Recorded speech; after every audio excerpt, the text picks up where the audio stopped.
Okay, so welcome back. When we last left you in the last video, we had left our system at about 10 bar pressure, and we had left it for as long as possible to see if there was any significant fall in pressure. The other thing I was explaining to you was about using your bubble solution. So for example, here's a flare nut. I'm putting the bubble solution around the flare nut to see. Now if there was any kind of leak on that system, then basically what would happen is that would start to bubble up, okay? So we could try and show you for the purposes of demonstration purposes if we had a leak. So if I just slightly loosen this, do we have a leak? And if I was to put my bubbles onto it, so what we can see is you see the bubbles coming up there. So again, we put the bubble there, you can see it. So again, it's, see the bubble, every time I put that on you can see the bubbles, there's the bubbles coming out, you see that? So that's just kind of showing you that there is a small bit of refrigerant leaking off the atmosphere. So that's what you're looking for on your system. You're looking to see that there's none of those bubbles, and you can see as well, so from a small point of view, from the fact that the leak that I had a tiny little leak there, how long it took me or how many squirts I had to give it to make sure that I could capture to see where it was. So it was kind of on this corner here is where it was actually leaking out. And then of course you're using your blue paper to dry up afterwards, because you don't want to leave that kind of a mess on your system. So again, you dry it all up as much as possible afterwards. But that's a sign of a bubble test. So again, you try and pick it up as much as possible with the bubble test, and then you leave it. So the longer you can leave it on a pressure test. So they usually say a leak test should be about 24 hours. Especially on a new system, it should be about 24 hours to leave it standing over. But if it's on a service or whatever, then that may not be commercially viable.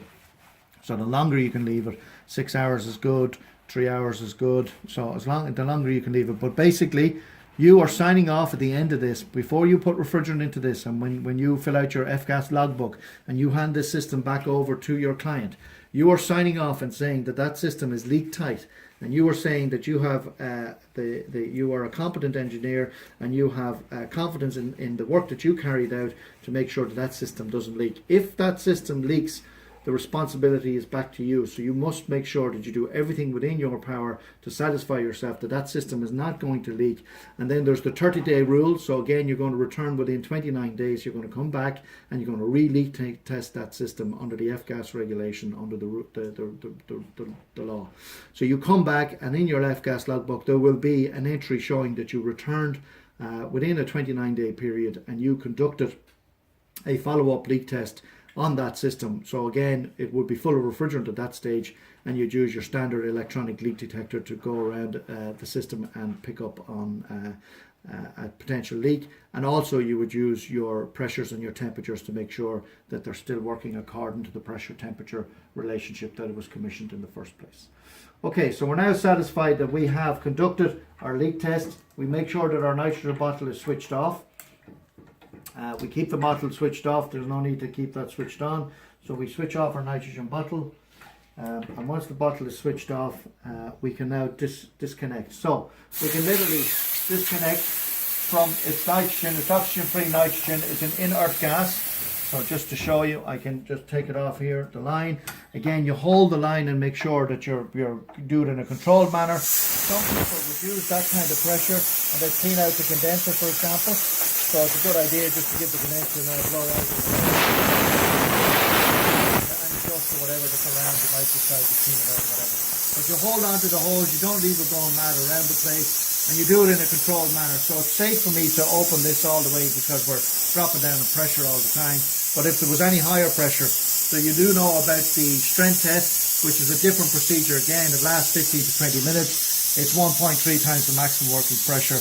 That's a different video. We'll talk about that later, about the difference between a leak test and a strength test using dry nitrogen. So once we've satisfied that we've blown all of the nitrogen off, so in other words, we want to get all the nitrogen out of the refrigeration system, we're now in a position to put our vacuum on, okay?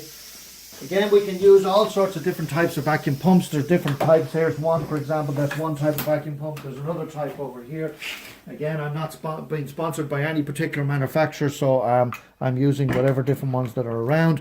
But both, you can see what's common to both of these is they both have an oil level, so you can see where the oil level is for these guys. And what we're actually also important to remember as well about a vacuum pump is that you change the oil as regular as possible. So again, you can see this is where I would empty the oil, or empty the oil out of here, and I'd put in fresh oil. So we've done that earlier. We have fresh oil in both of these vacuum pumps, but you also, so every time you go and use a vacuum pump, they recommend that you change the oil.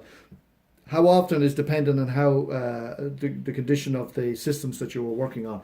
But the more often you change the oil, the longer your vacuum pump is going to last. Okay, so we have now managed to blow all the nitrogen off. We have connected our nitrogen, our service hose to our vacuum pump. We are now ready to switch on our vacuum pump. You can see here, this particular vacuum pump has a torr gauge to tell you when you've reached a maximum vacuum, or to give you an indication of when you've reached the vacuum. We also have our own compound gauge, which is this gauge here on our own particular gauge manifold that we have here. So you can see when we get down here to -1 megapascals.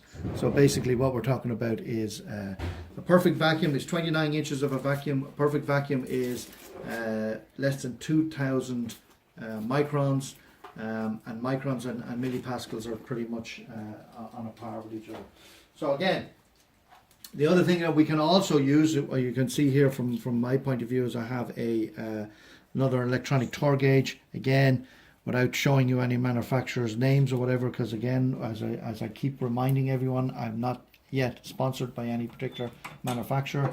So we have two places that we can put our torr gauge on. We can put it onto our manifold here, or we can put it onto the actual system itself. I like to put it directly onto the system, simply because by putting it directly onto the system, then nothing can interfere with it from a point of view of the air getting in or anything like that. So we turn our system on, and you can see then we have our various different units that we can use. Microns, it's at microns, okay. There's a magnet at the back of it, so I can just click it to the metal.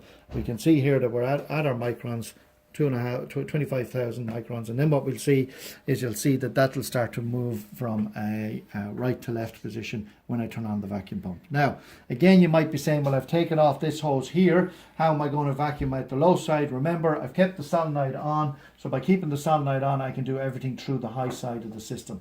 So I switch on the vacuum pump.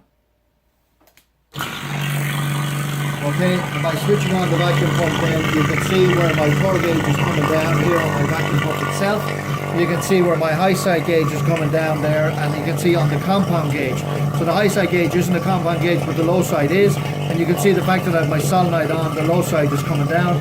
And we can also see then, we will also see in a few minutes, you're going to start to see this guy moving. So you'll see these bars moving.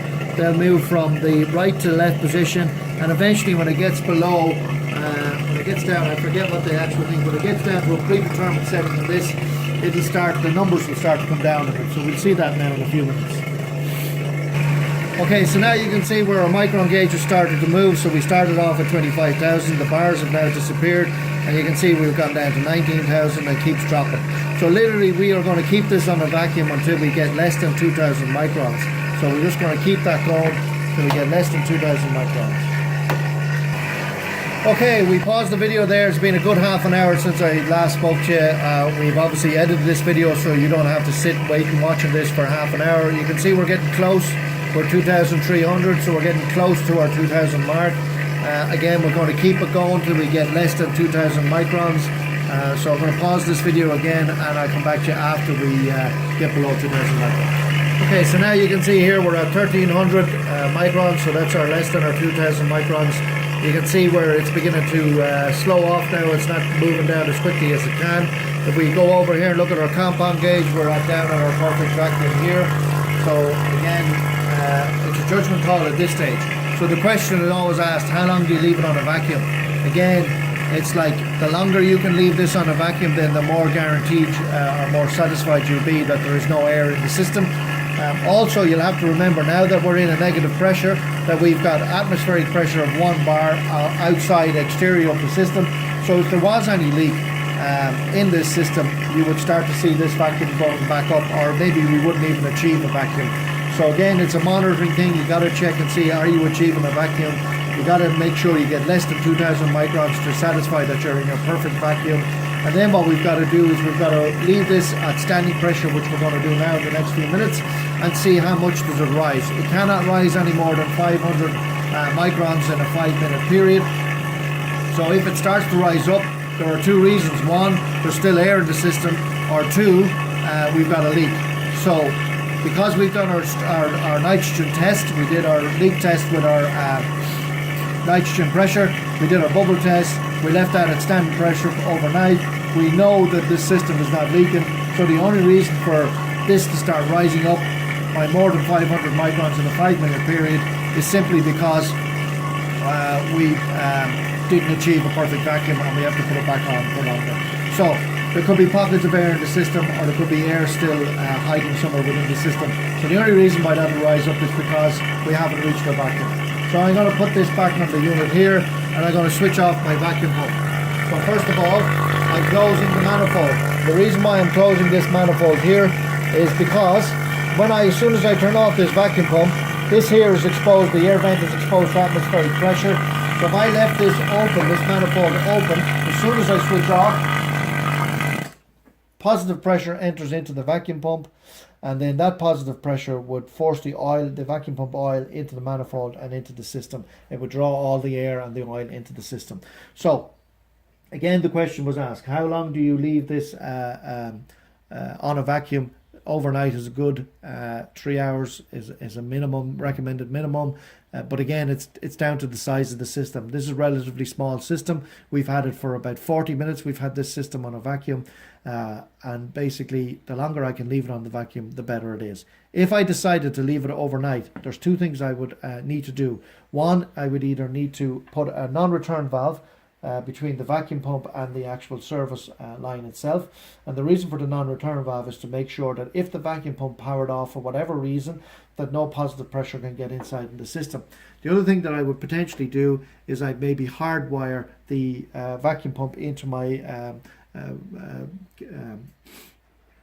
control board or into a permanent 220, so that nobody can inadvertently overnight, like a security personnel or someone like that, come and switch off or plug out the actual vacuum pump.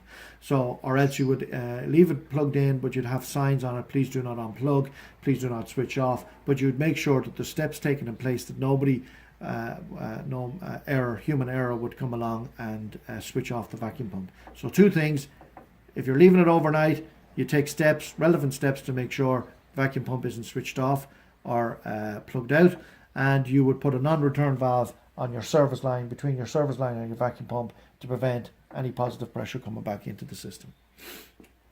So we're now down at, you can see where we're at 890 microns, 880. It's still actually dropping. So you wait for your 5 minutes, you make sure that it's not going up, it's going down, it's still going down. So that satisfies me. We've now reached our vacuum. Wait for 5 minutes. If it doesn't rise up by 500 microns in a 5-minute period, then we're good to go. So we can see here we're sitting at 820, between 820 and 850. It's not going up, it's going down. Settled at 820. I'm satisfied I've reached a perfect vacuum. I'm satisfied that this system is now ready for charging. So tune in next week where we'll do our video on how you would charge a refrigeration system after you've achieved your vacuum. Thank you.